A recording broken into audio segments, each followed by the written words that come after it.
Hello everyone, in this video I'll be showing you a Death Star Cleric Druid build guide in Baldur's Gate 3, combining the Death Domain Cleric alongside the Circle of the Stars Druid. Oddly, a pretty powerful combination. Now, the only thing it has in common with the actual Death Star is that it destroys. We'll first start off here as the Cleric. The Death Domain gets the subclass ability Reaper, which allows you to target 2 targets with a cantrip, which is actually really strong early game. It has to be a Necromancy cantrip, so we're going to switch the Death Domain spell over to Bone Chill here.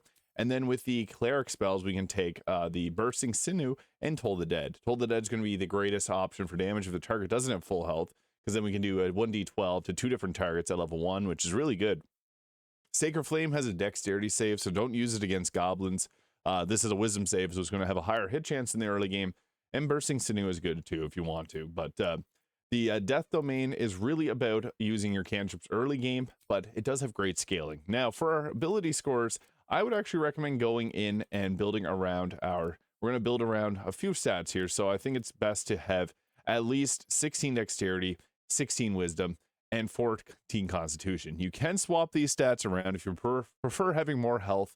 Dexterity gives us better armor class and better initiative, but if we go with medium armor, it's usually going to have a +2 from dexterity. So early game, it might be better to go higher in your constitution. So something like that can work well. Level 2 gives us the subclass feature Touch of Death. Whenever you do a melee attack, we can use our Channel Divinity to deal extra necrotic damage. And what actually counts as a melee attack is Inflict Wounds. So this is going to be a pretty powerful damage option for us early game. We also want to take the command spell. I like to have Healing Word as a bonus action heal. Bless is obviously a really nice spell to have. So is Sanctuary. If you use either of these, pick them. I think it's good to have Guiding Bolt, though. This is going to give advantage on the next attack roll against the target that attacks it. So that can be good for setting up a teammate. But Bless or Sanctuary are going to be best for that. So we'll roll with those there. Into level 3, we get to choose a few more spells from level 2. We also get the Blindness spell here, which can blind a target, and Ray of Enfeeblement. These are okay spells. We're going to typically be using our other options. Now, I'd recommend grabbing Hold Person. This is extremely valuable. You can set up your melee attackers to destroy enemies.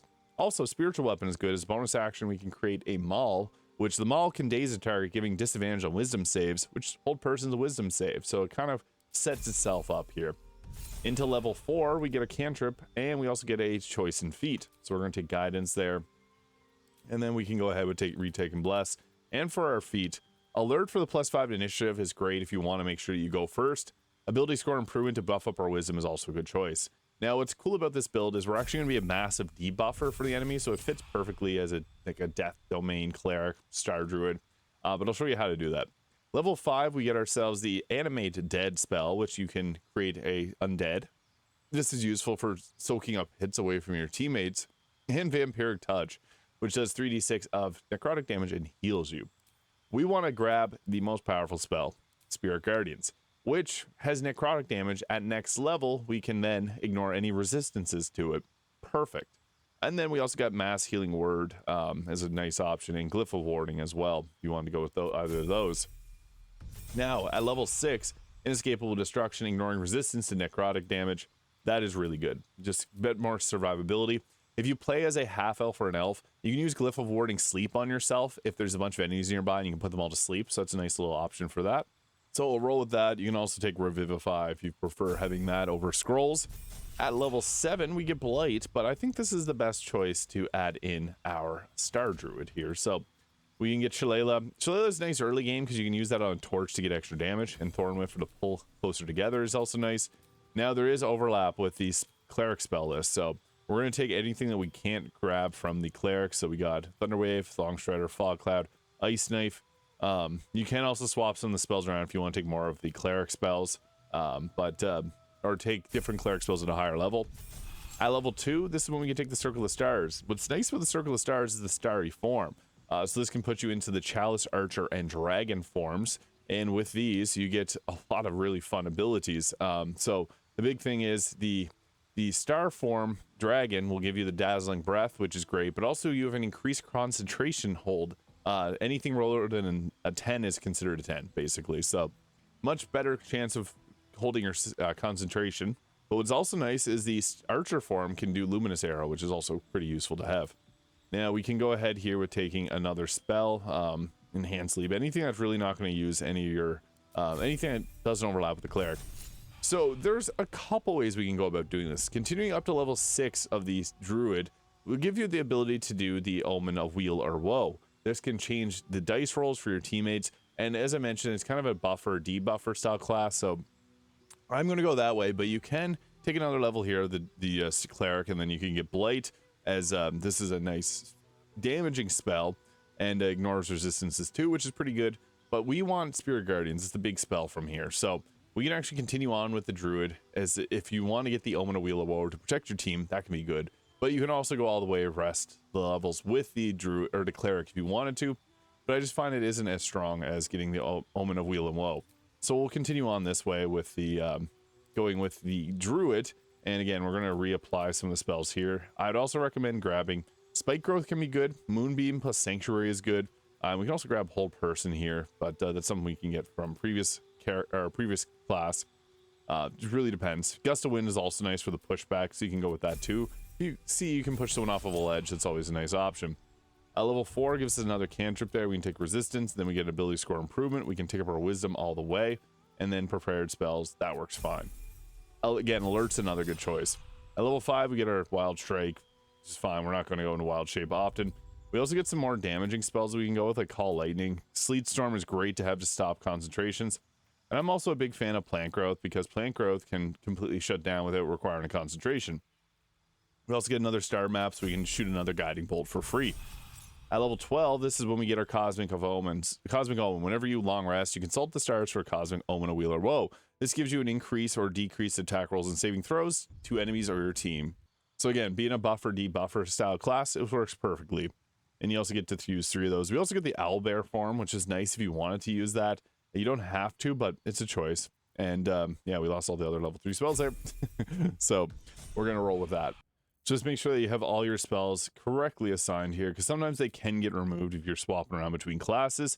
But another thing, Aid is another good spell, because we can kind of abuse this system. So what we can do is if you have the free cast Illithid ability, you can go ahead and upcast Aid to the highest level there using the free cast. This is going to give everyone an extra ton of health, and it's 5 per level, so it's an extra 30 health.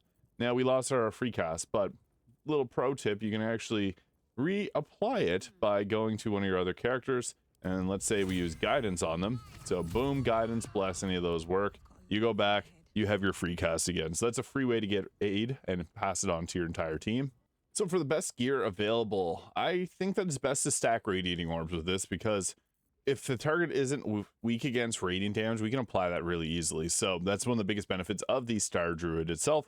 But we got Spirit Guardians here. We also got the Hood of the Weave for the +2 to spell save DC. Early game, you can go with like Haste Helmet to give yourself extra movement speed. I found that worked really well. You could also go with a dip into the Wizard and use the Band of Intelligence. This gives you options for different spells and cantrips, which is nice to have. And I would recommend, honestly, the Haste Helm for extra movement speed is good early game. Cloak of Protection, better armor class. Deathstalker Mantle if you're the Dark Urge. It's not many cloaks in the game. Luminous Armor, whenever you do a radiant damage, you create a radiant shockwave. This is where you do require a bit of radiant damage. You can think of some deathly burning rays from the Death Star. Obviously necrotic's preferred, but necrotic isn't always as good as radiant, because it can stack radiating orbs with this. So the Luminous Armor in conjunction with the Luminous Gloves, this can apply radiating orbs. And then also the Coruscation Ring, so this can apply radiating orbs from any spell. I also like to have the Ring of Mental Inhibition, so if a target fails a saving throw against one of your spells or actions, which you can easily apply with Spirit Guardians, they get mental fatigue, getting a -2 to their intelligence and wisdom and charisma saves, which is huge.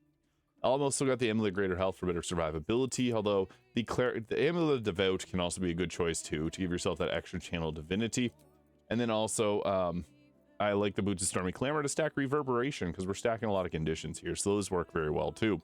Another helmet actually that you could use is the Holy Lance helmet. If a target misses you with an attack, they take radiant damage. And on top of that is stacked radiating orbs. So that can be a good choice too. Now I also like to have Markaheshkar here, because we don't have a lot of spells, but we have benefits of applying radiating orb from our spells. So Markaheshkar works well, Lyconia's Walking Fortress, and the Hellrider Longbow if you want to have a high initiative. So those work really well, and I'll show what this looks like in combat. So in combat, we typically want to use the Radiant Necrotic, or the Radiant version of Spirit Guardians, because that's how we stack radiating orbs really easily. And that's good to protect our team. So you can see there we got 4 stacks of radiating orbs and 2 stacks of reverberation just from running near this target. That's why we want to use the Radiant version. Necrotic obviously fits better. And if the target's resist Radiant, Necrotic's going to ignore resistances, so that's another option that's great.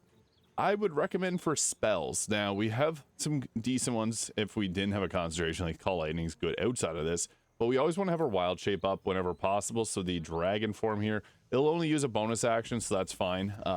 So we can use that.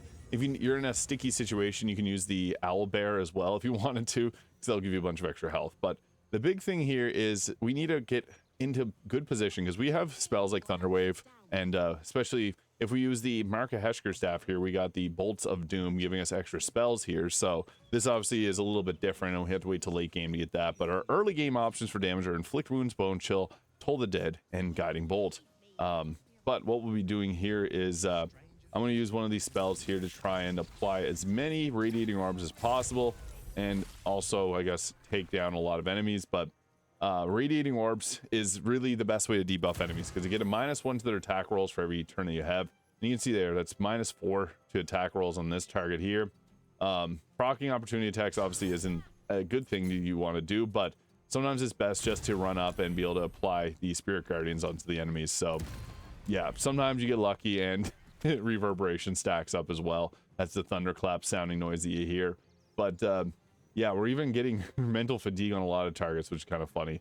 That was, if they fail a saving throw to things like lightning, that's going to apply that as well, so that's really good.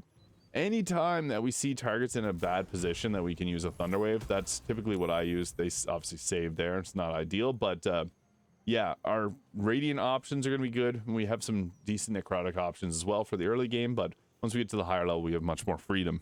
The beautiful part about the Touch of Death is it actually can apply if you make an opportunity attack against a target.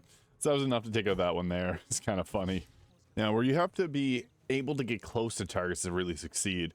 Unfortunately, these three are hiding behind a way that I can't go around, and I want to make it to these targets here. So what we're going to do is actually drop a Chain Lightning, because this is going to chain along, dropping Radiating Orbs, or just frying every single one of them there. That was crazy. And then we can get in with our Radiating Orbs here.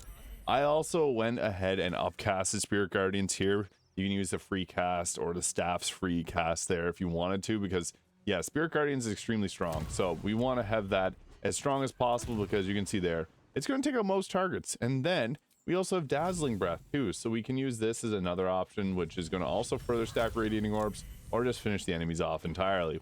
The strongest part about this, obviously Spirit Guardians are really strong, but being able to go in and cast different spells is also going to apply Radiating Orbs to your team. You also have support spells, and you can upcast everything. So there's a lot to enjoy. Now, this isn't obviously as strong as just going full 12 of the Death Domain Cleric, but it offers a lot of new utility, like the Cosmic Omens of Weal and Woe.